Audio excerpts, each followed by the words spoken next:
History often remembers queens as symbols rather than people, their stories flattened into a few dramatic moments that define them forever. Anne Boleyn is remembered as the ambitious wife who lost her head, Elizabeth I as the brilliant monarch who brought England into its golden age, and Mary I as the so-called Bloody Mary. But behind these familiar portraits lies a richer, more complex story, one that reveals not only the women themselves, but also the world they were forced to navigate. The Tudor court was not just a stage for ambition and romance.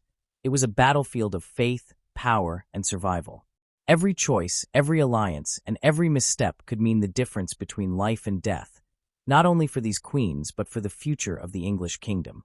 What makes this history so gripping is not only the grandeur of royal palaces or the clash of political forces, but the very human struggles of the women caught in its web. Catherine of Aragon fought with quiet resilience to protect her marriage and her daughter's rights, standing firm against pressures that would have broken most. Anne Boleyn became the lightning rod of a religious revolution, her downfall shaping the very foundations of the English Reformation. Jane Seymour, gentle and modest, managed to mend divisions at court, only to lose her life in the process of giving Henry the son he so desperately craved. And of Cleves and Catherine Howard, so different in background and fate, each reveal how dangerous it was to be a young woman in a world where queenship was both a privilege and a death sentence. And then Mary Tudor, often remembered only as a cruel persecutor, emerges as something far more layered. A queen determined to fight for her faith and her crown, whose struggles and sacrifices set the stage for her sister's triumph. These women were not passive figures standing in the shadows of kings. They were active participants in the shaping of English history. They navigated betrayals, held their ground against impossible odds, and in many cases, paid the ultimate price for the roles they were forced to play. Their influence extended beyond their marriages, beyond the children they bore or failed to bear.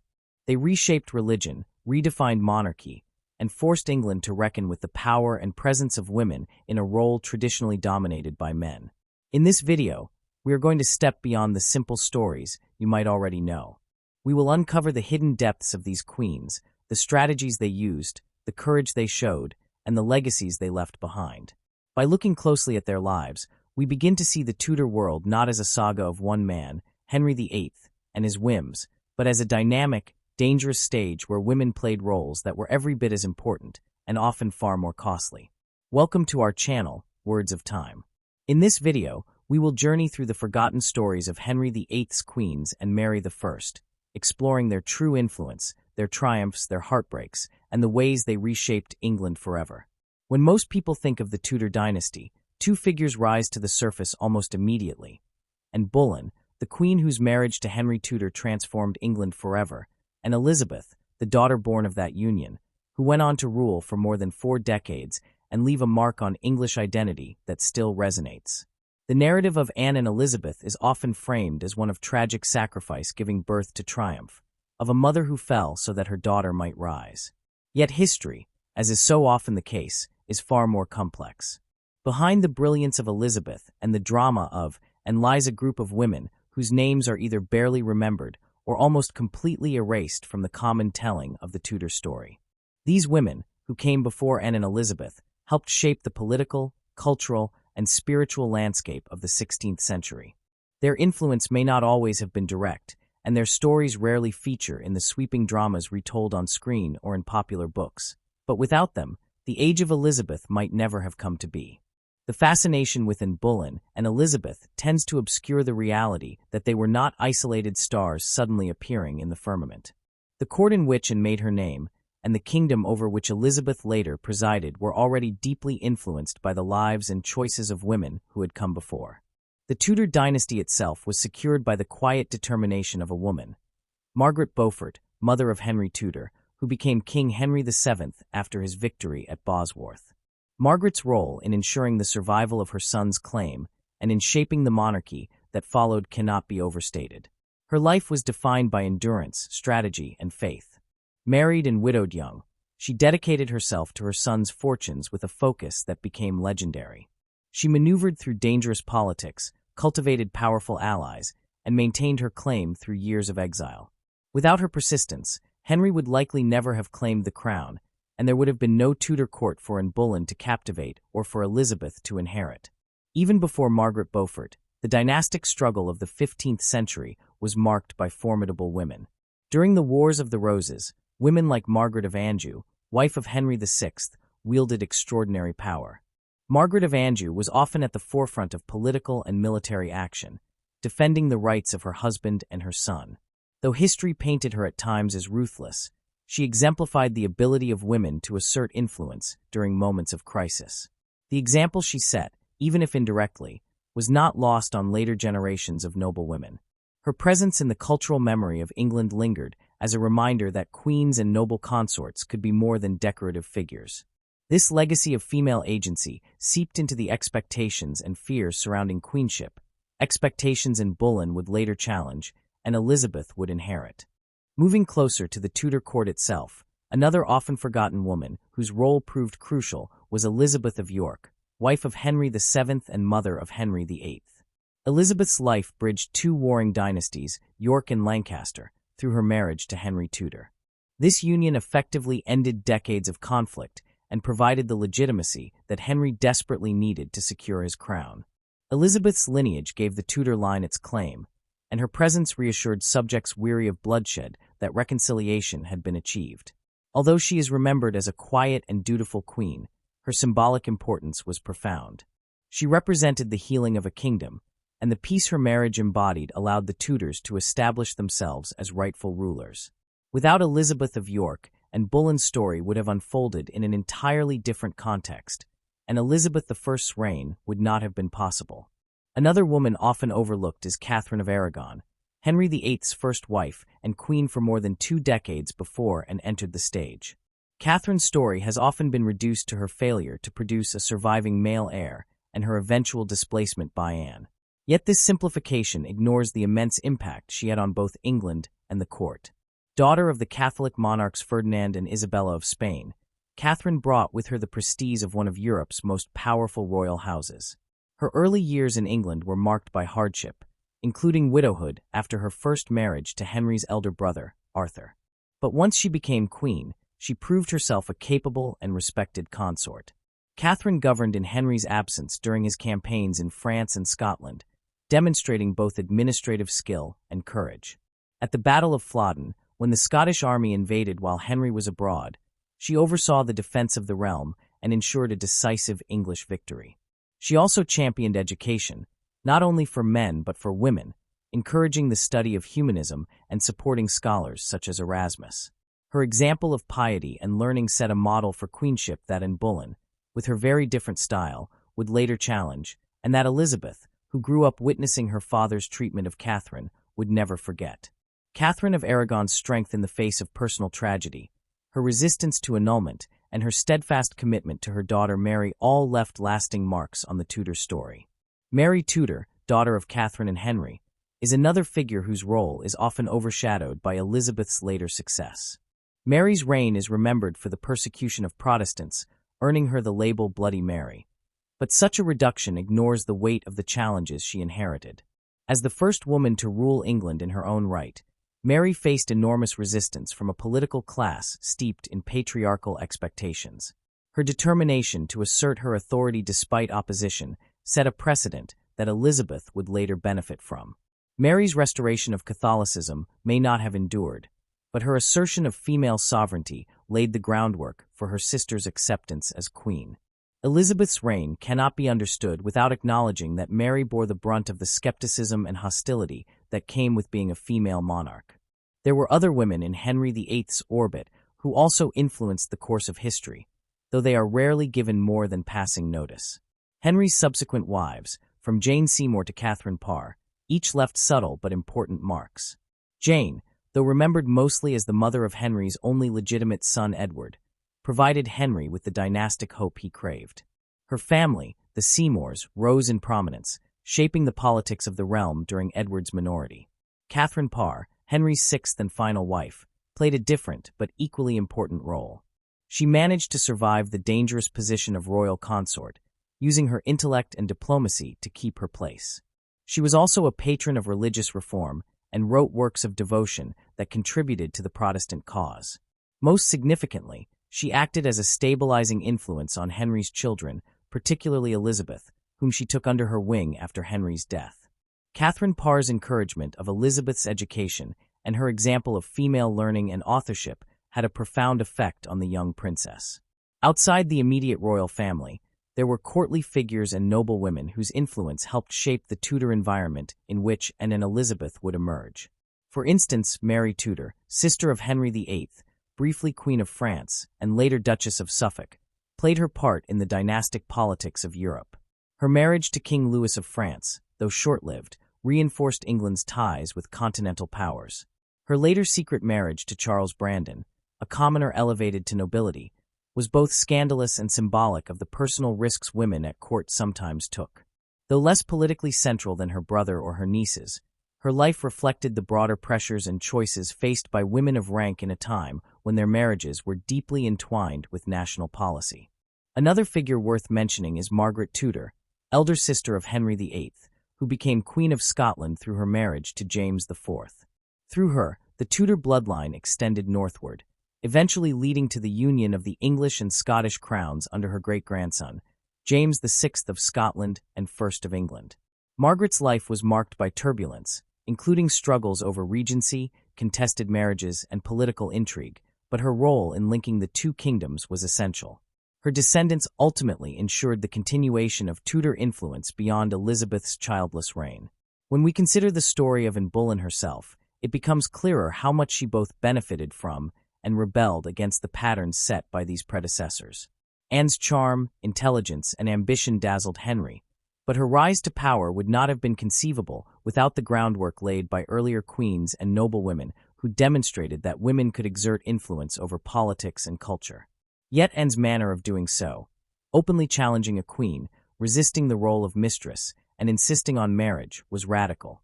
She understood the precedent of Catherine of Aragon's dignity and strength, and she used her own education, cultivated partly through continental connections, to position herself as a new type of consort.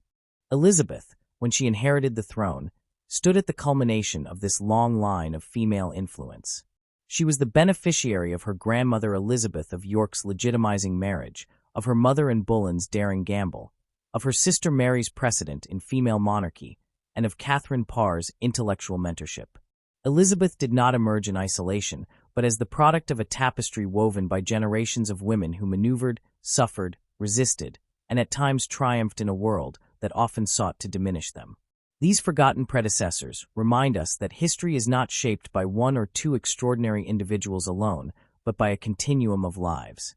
The narrative that celebrates Elizabeth as a singular virgin queen, or as the tragic heroine who made Elizabeth possible, is only part of the truth. The broader picture includes queens who defended the kingdom in their husband's absence, mothers who fought to secure dynasties, sisters who forged alliances abroad, and consorts who preserved stability in the face of turmoil. Their stories, though often pushed aside, gave structure and meaning to the Tudor age. To focus only on Anne and Elizabeth is to miss the roots that nourish their extraordinary achievements. By uncovering the stories of Margaret Beaufort, Elizabeth of York, Catherine of Aragon, Mary Tudor, Margaret Tudor, Catherine Parr, and others, we gain a fuller understanding of how England's history was shaped. These women did not all leave behind triumphant legacies, but their struggles and sacrifices created the stage on which Anne and Elizabeth performed.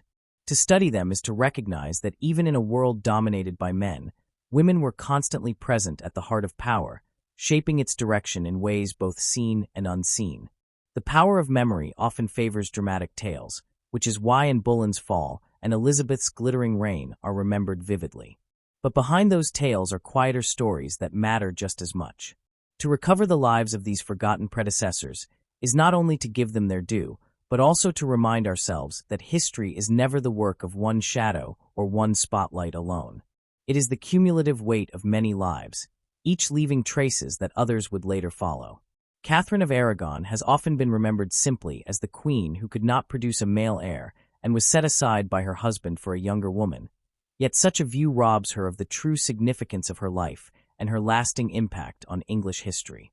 To reduce her story to that of a discarded wife is to miss the remarkable combination of intelligence, dignity, and political ability that she brought to her role as queen.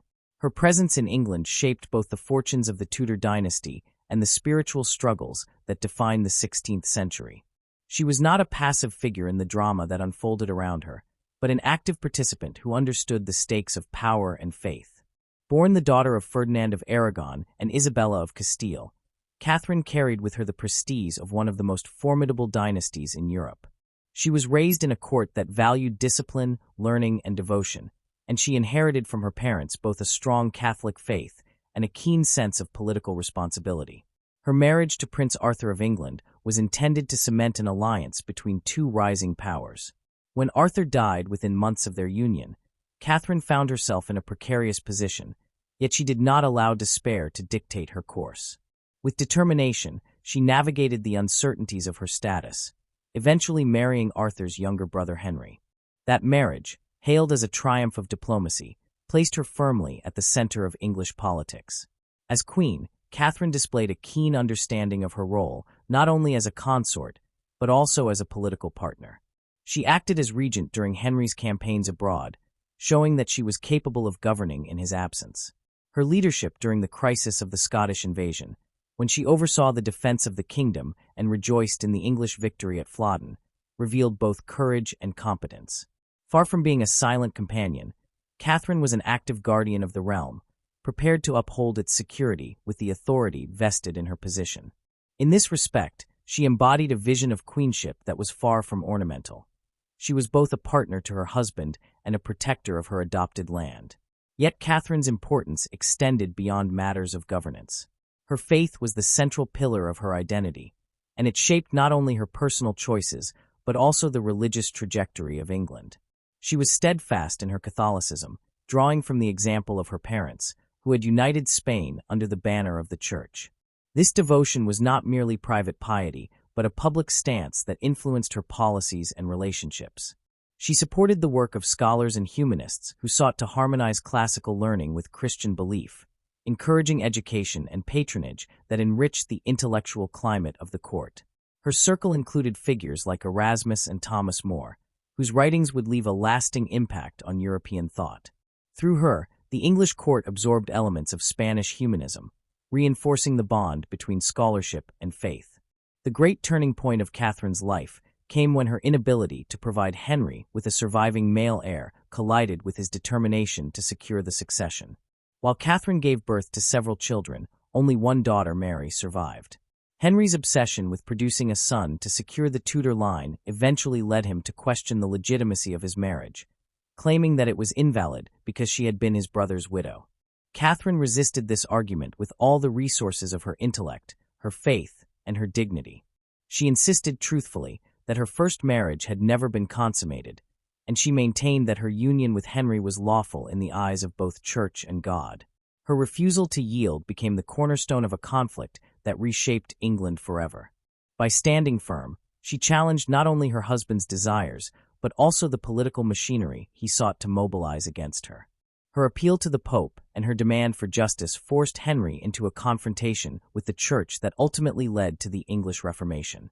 In this sense, Catherine's unyielding defense of her marriage and her daughter's legitimacy directly precipitated the break with Rome.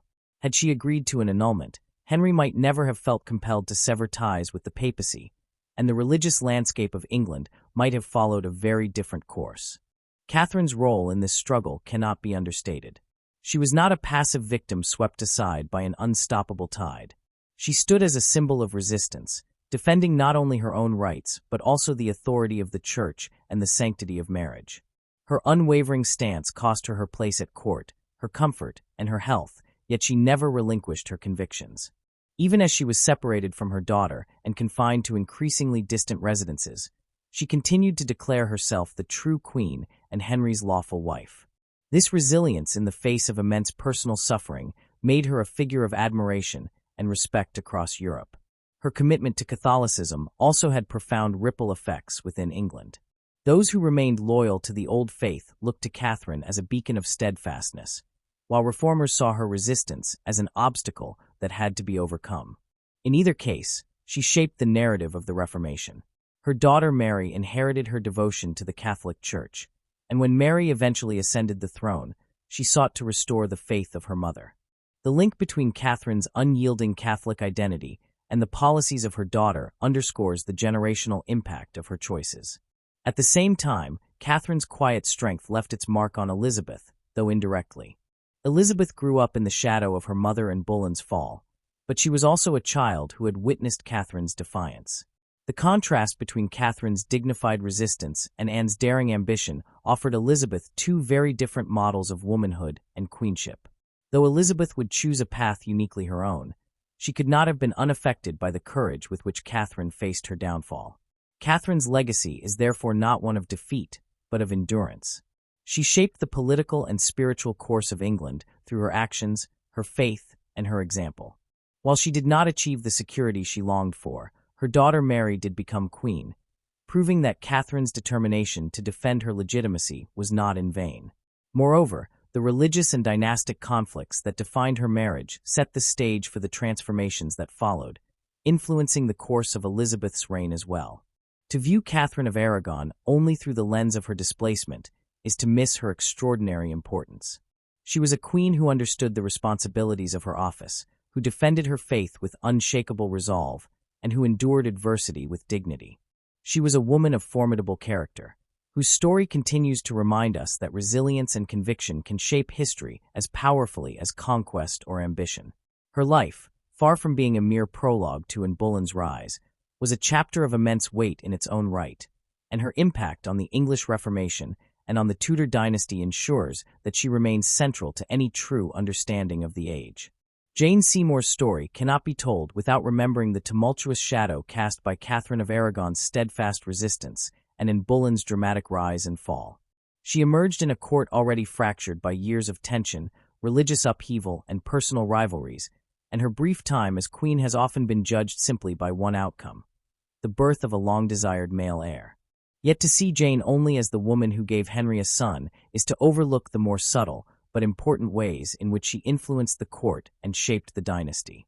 Though her reign was short and her life ended tragically soon after her great moment of triumph, Jane left a lasting impression that contrasts sharply with her predecessors and set the stage for the next phase of the Tudor story.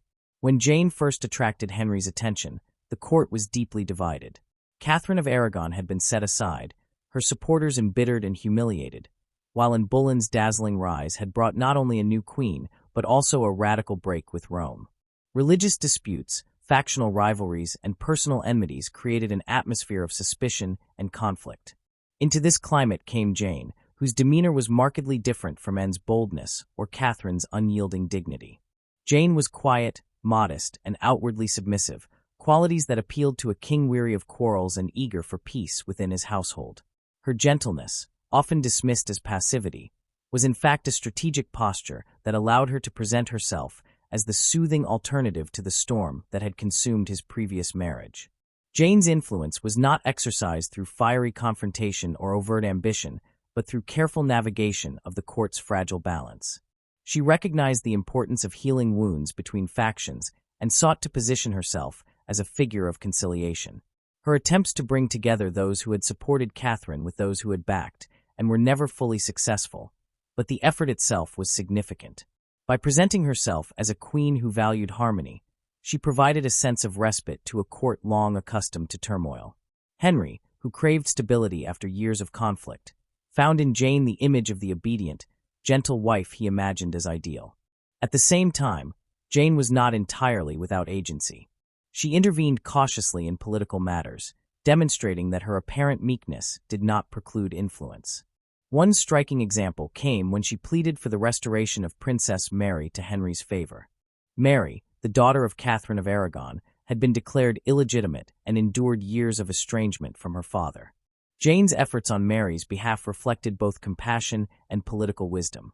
By advocating reconciliation, she aligned herself with those nostalgic for Catherine's dignity while also presenting herself as a mediator within the royal family. Henry resisted at first, but Jane's persistence contributed to the gradual softening of his stance toward Mary. This role as peacemaker highlights the subtlety of Jane's approach. She sought not to overturn policy in bold strokes, but to nudge Henry toward decisions that could repair bonds and reduce hostilities.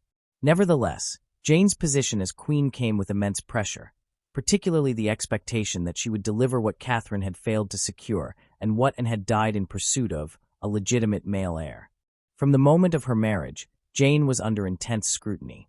The entire kingdom watched anxiously, for the survival of the Tudor dynasty depended upon the birth of a son who could ensure continuity and prevent civil strife. This burden weighed heavily on Jane, whose health was delicate and whose time as queen allowed little room for error. Unlike Catherine, who had endured years of repeated pregnancies and losses, or Anne, whose failure to produce a son proved her undoing, Jane's opportunity was brief but decisive. Her successful delivery of a son, the future Edward VI, in the autumn of her second year as queen, was hailed as the great triumph of her short reign. Bells rang throughout the kingdom, and Henry rejoiced in the fulfillment of his deepest desire. For Jane, however, the cost was devastating. Complications from childbirth claimed her life only days later.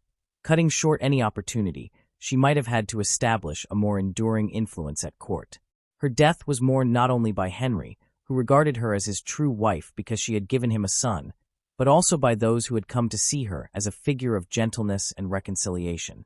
Jane's legacy rests largely on this single achievement, but it is important to see it in context.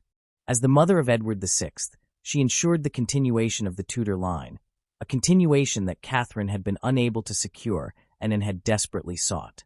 Yet beyond the birth of Edward, Jane's role as queen offered a quiet contrast to the stormier examples of her predecessors. Where Catherine embodied defiance and an embodied ambition, Jane embodied conciliation. Her model of queenship was one of modesty, restraint, and loyalty to the king's will, qualities that stood in marked contrast to the confrontations that had defined Henry's earlier marriages. Her memory endured partly because Henry himself enshrined it. He chose to be buried beside Jane, a symbolic gesture that elevated her above his other wives in his personal estimation. For Henry, Jane represented not only the fulfillment of his dynastic hopes, but also the ideal of the obedient and supportive consort. That ideal, of course, was shaped by his own desires more than by Jane's independent identity, but it reveals how she came to embody a vision of queenship that provided a counterpoint to the turbulence of the preceding years. Jane's influence did not end with her death. Edward's reign, though short and dominated by the regency of his uncles and advisors, represented the fulfillment of the Tudor hope for a male heir. The Seymour family, elevated by Jane's marriage to the king, gained considerable power during Edward's minority. Though their fortunes later declined, their prominence in the middle years of the 16th century was directly tied to Jane's role as queen and mother. Thus, even in death, her legacy shaped the course of English politics. Her contrast with her predecessors also carried symbolic weight. Catherine of Aragon's steadfast Catholicism and defiance of Henry, and Anne Boleyn's association with the break from Rome and the Protestant cause, left deep divisions within the kingdom. Jane's gentler image provided, however briefly, a sense of reprieve. She did not live long enough to influence the direction of religious policy decisively, but her sympathies leaned toward conservatism and traditional faith. Some saw in her a chance to return to a calmer balance, a hope cut short by her untimely death. What emerges from Jane Seymour's story is the reminder that influence is not always exercised through bold defiance or dramatic action. Sometimes it is expressed through subtle persuasion, through the cultivation of harmony, and through the fulfillment of expectations that others impose. Jane's reign was brief, yet she managed to leave her mark by offering a different model of queenship, one that emphasized reconciliation rather than confrontation. In the shifting landscape of Henry's court, where so many lives rose and fell with dizzying speed, her quiet presence provided a fleeting but memorable sense of peace. Her death, occurring at the height of her triumph, froze her image in time. Unlike Catherine, who endured years of humiliation, or Anne, who met a violent end, Jane passed from life at the moment when she seemed most secure. This timing, tragic though it was, preserved her reputation from the erosion of scandal or conflict. She remained the queen who gave Henry his son, the consort who embodied gentleness, and the wife whose memory Henry cherished above all others. Her story is a poignant reminder of how brief lives can nonetheless exert lasting influence, and how the quieter forms of strength can be as significant as the louder and more dramatic. Jane Seymour's place in the broader narrative of the Tudor dynasty is therefore not merely as the mother of Edward VI, but as the figure who, for a short time, helped mend a fractured court and offered Henry a vision of peace. Her legacy, though overshadowed by the dramatic stories of Catherine and Anne, is vital to understanding the continuity of the Tudor line and the shifting models of queenship that shaped the age. She was, in her own way, a peacemaker, and though her reign was brief, her impact was lasting. Anne of Cleves and Catherine Howard followed Jane Seymour in the long and often perilous sequence of Henry's wives, and their stories illustrate both the continuing volatility of the Tudor court and the evolving expectations of queenship in an age defined by dynastic anxiety, shifting alliances, and religious upheaval. Jane had left behind a fragile peace, her memory sanctified by the birth of the long-awaited son Edward, yet Henry's hunger for stability and companionship soon reopened the door to further marriages. In Anne of Cleves and Catherine Howard, we see two contrasting tales, one shaped by the miscalculations of diplomacy and the other by the dangers of youth and vulnerability, yet both tied together by the relentless currents of power that swept through the Tudor world. The story of Anne of Cleves begins not with passion, but with politics. Following Jane's death, Henry sought both personal comfort and strategic advantage in a new marriage. England stood isolated after the break with Rome, and threats from powerful Catholic monarchs on the continent loomed large.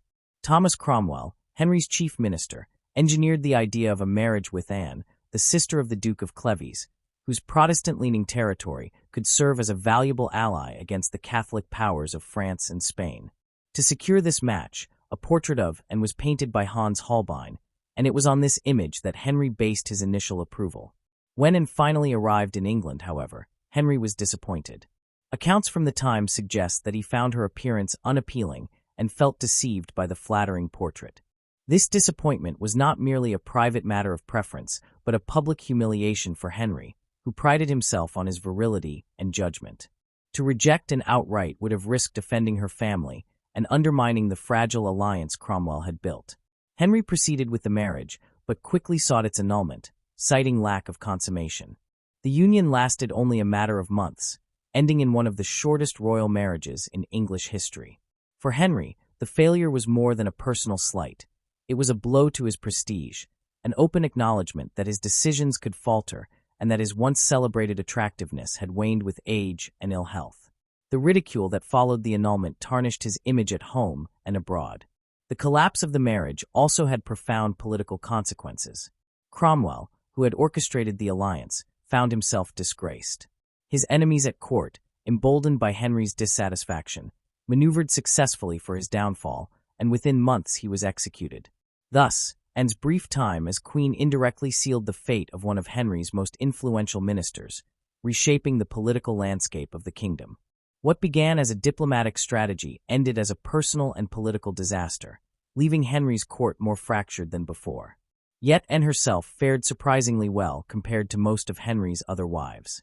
She accepted the annulment with grace, addressing Henry as her dear brother thereafter, and was rewarded with a generous settlement, estates, and a respected position in England. She lived comfortably for many years, maintaining cordial relations with Henry's children and even attending court on occasion. Her willingness to submit rather than resist preserved her safety, and in this sense, her story diverges sharply from the tragic fate of Catherine Howard, who followed her. Catherine Howard's arrival in Henry's life occurred at a moment when the king, aging and plagued by infirmity, sought rejuvenation and solace. Catherine was very young, a teenager of remarkable beauty and charm, and her vivacity rekindled in Henry a fleeting sense of youth. For the king, she represented the promise of passion and renewal, but for Catherine herself, the situation was fraught with peril. Raised in the household of the Dowager Duchess of Norfolk, Catherine had received little in the way of strict supervision or formal education. Her upbringing exposed her to youthful indiscretions and relationships that, though not unusual for her age and station, became dangerous liabilities once she was thrust into the glare of queenship. When she became queen, Catherine's lack of preparation for the role soon proved fatal. The court was a treacherous place, filled with rivals eager to exploit weaknesses. Whispers of her past relationships reached the ears of those who sought to bring her down, and further allegations of impropriety during her marriage to Henry sealed her fate.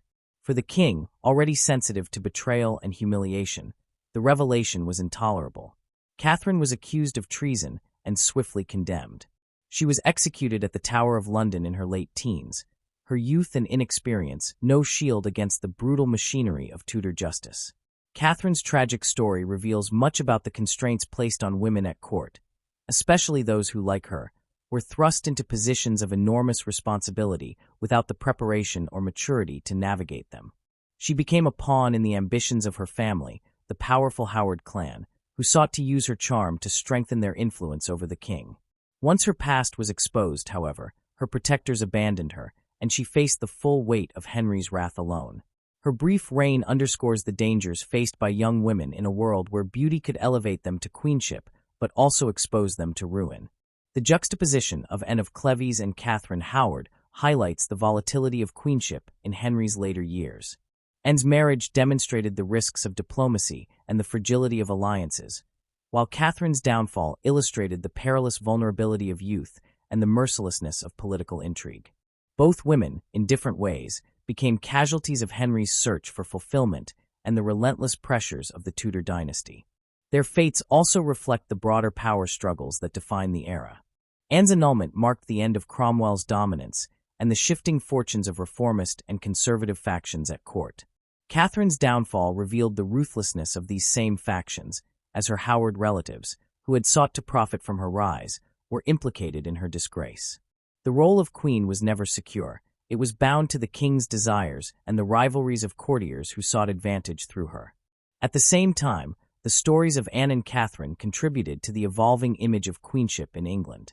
Catherine of Aragon had embodied unyielding resistance, and Boleyn had embodied bold ambition, and Jane Seymour had embodied conciliatory modesty. Anne of Cleves, in her quiet survival after annulment, offered a different model. The queen who, by relinquishing her status, secured independence and peace. Catherine Howard, by contrast, embodied the vulnerability of queenship when it was bound to youth, inexperience, and the manipulations of powerful families. Together, their stories added further layers to the complex tapestry of what it meant to be queen in the Tudor court. Henry's later marriages, including his final union with Catherine Parr, would continue to reflect the shifting role of queens, but the echoes of Anne and Catherine remained.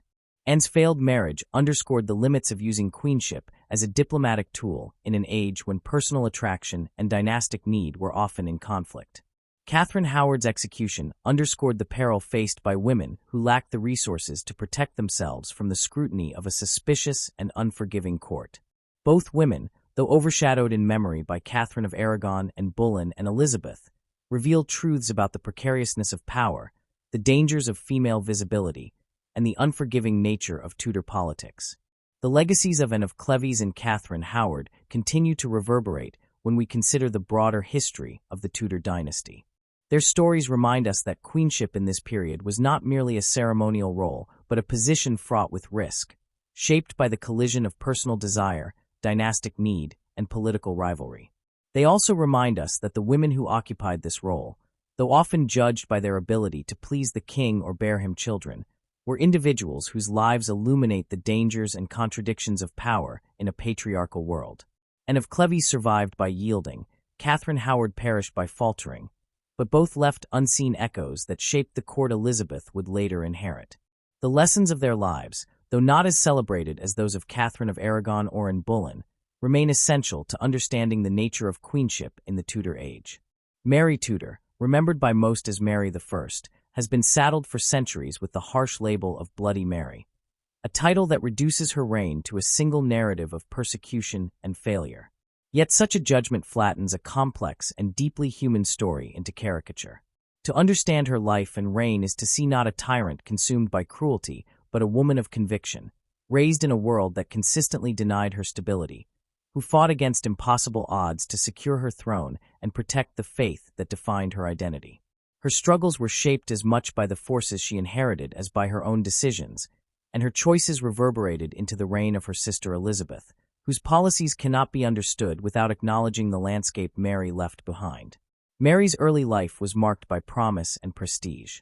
As the only surviving child of Henry Tudor and Catherine of Aragon, she grew up believing she would one day rule in her own right. Henry cherished her in her youth, and her education was extensive, designed to prepare her for the possibility of queenship or a significant dynastic marriage. She was trained in languages, music, and theology, and she was known across Europe as a potential bride of immense value. But this golden beginning collapsed with the unraveling of her parents' marriage. Catherine's failure to provide a surviving male heir, Henry's obsession with Anne Boleyn, and the eventual break with Rome destroyed Mary's secure world. Declared illegitimate, separated from her mother, and stripped of her status, she endured humiliation and isolation at an age when she should have been stepping into prominence. These years of dislocation and suffering left deep marks on Mary. They hardened her resolve, deepened her Catholic devotion, and instilled in her a keen sense of injustice. She saw herself as the true heir, not only by blood but also by divine right. The loss of her mother, who died while Henry kept them apart, only reinforced Mary's loyalty to the old faith and her distrust of her father's reforms. Unlike Elizabeth, who grew up learning to navigate ambiguity, Mary clung fiercely to certainty. The Catholic Church was the one true faith, her parents' marriage was valid, and her birthright was undeniable. This unshakable belief in the righteousness of her cause would define her political career. Mary's moment of triumph came after the death of her half-brother Edward, son of Jane Seymour. Edward's reign had accelerated Protestant reforms, and his advisors, eager to prevent the Catholic Mary from undoing their work, attempted to bypass her claim by placing Lady Jane Grey on the throne. For 9 tense days, England balanced between legitimacy and usurpation. Yet Mary's determination, combined with popular support, overwhelmed her rivals. She gathered her followers, rallied the nobility, and entered London in triumph. The people welcomed her, not only because she represented lawful succession, but also because she embodied resilience after years of mistreatment. Her victory was a remarkable testament to her courage and the loyalty she inspired. She was not placed on the throne by others. She claimed it herself, proving her political acumen and determination. Once crowned, Mary faced the immense challenge of governing a kingdom fractured by decades of religious upheaval. Her devotion to Catholicism was absolute, and she saw her reign as a mission to restore the faith of her mother and her youth. To Mary, the break with Rome was not merely a political maneuver, but a grievous sin that endangered the souls of her people. Her efforts to reverse the Reformation were grounded in genuine conviction, not cruelty. She believed she was saving her subjects from eternal damnation, a responsibility she took with utmost seriousness. In an age when religion and politics were inseparable, her actions were entirely consistent with the values of her time. Her marriage to Philip of Spain was one of the most controversial decisions of her reign. From Mary's perspective, it offered stability and a powerful alliance with one of the most dominant Catholic monarchies in Europe. It also reflected her personal desire for companionship and the possibility of producing an heir to secure the Catholic succession. Yet to her subjects, the match stirred deep anxieties. England feared subordination to Spain, and many resented the presence of foreign influence at court. The tension surrounding the marriage revealed the fragility of Mary's position. She had won the throne, but she still had to maintain the delicate balance between her authority and her people's trust. The persecutions that came to define Mary's reign must be placed within this larger context. The Marian burnings, in which several hundred Protestants were executed for heresy, have become the central image of her rule. It is true that these events were horrifying, but it is also true that such punishments were not unusual in a Europe convulsed by religious conflict. Both Catholic and Protestant rulers used execution as a means of enforcing religious conformity. Mary's actions were harsh, but they were not out of step with the norms of her age. What made them unforgettable was the way they were remembered by Protestant chroniclers, particularly John Foxe, whose Book of Martyrs cemented the image of Mary as a bloodthirsty tyrant. His work, printed and circulated widely during Elizabeth's reign, ensured that Mary's reputation would be permanently stained in English memory. Yet there is another side to Mary's story that often goes untold. She was a woman of intelligence and deep faith who cared genuinely for the welfare of her people. She sought to reform the clergy, rebuild churches, and restore the rituals and practices that had been stripped away during her father's and brother's reigns. She invested in education for the clergy and supported measures aimed at addressing poverty. She worked to strengthen the currency, stabilize finances, and protect England's independence, even as she leaned on her alliance with Spain.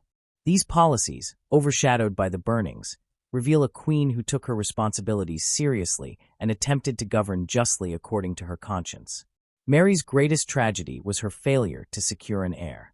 Twice she believed herself pregnant, only to suffer the humiliation of false hopes. These phantom pregnancies devastated her emotionally and politically.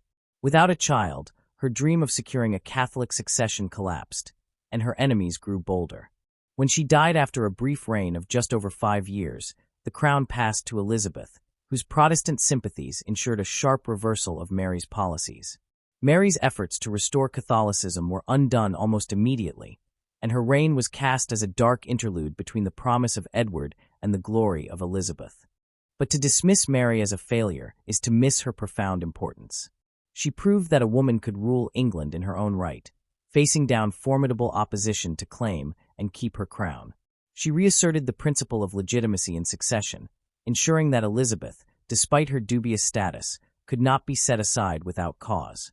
She demonstrated extraordinary resilience in the face of adversity, both in her personal life and in her public duties.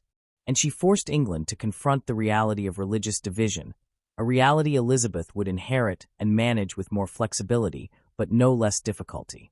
Elizabeth's policies cannot be separated from Mary's example. The Elizabethan religious settlement, which sought a middle way between extremes, was shaped in part by the memory of Mary's rigid enforcement of Catholicism.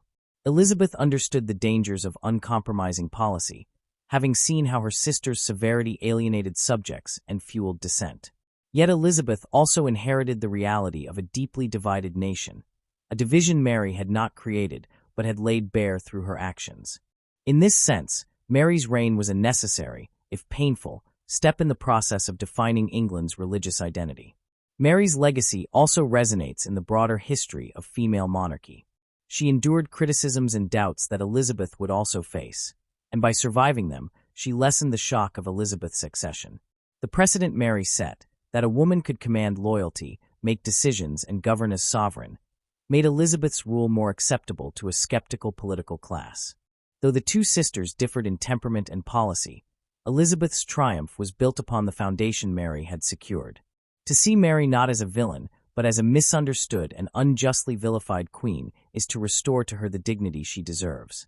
Her reign was marked by tragedy, but also by courage, conviction, and a profound sense of duty. She was a woman of her time, shaped by the turmoil of her upbringing and the rigid faith of her heritage. She fought to protect what she believed was true and just, even when the odds were stacked against her. Her failures were real, but so too were her achievements. Without Mary, the story of Elizabeth, and indeed the story of Tudor England, cannot be fully understood. Mary's reign brings the narrative full circle. From Catherine of Aragon's defiance to Anne Boleyn's ambition, from Jane Seymour's conciliatory modesty to Anne of Cleves' survival and Catherine Howard's tragedy, each queen shaped the contours of the Tudor world. Mary, as the first queen to rule England in her own right, bore the weight of all that came before. She carried the burdens of her mother's legacy, the scars of her father's rejection, and the hopes of those who longed for a Catholic restoration. In doing so, she laid bare the challenges of queenship in a kingdom torn by faith and ambition. Her sister Elizabeth would inherit those challenges, learning from Mary's mistakes and building upon her struggles to forge a reign remembered as a golden age. But to appreciate Elizabeth's greatness, one must first recognize Mary's endurance, for the echo of her reign shaped everything that followed.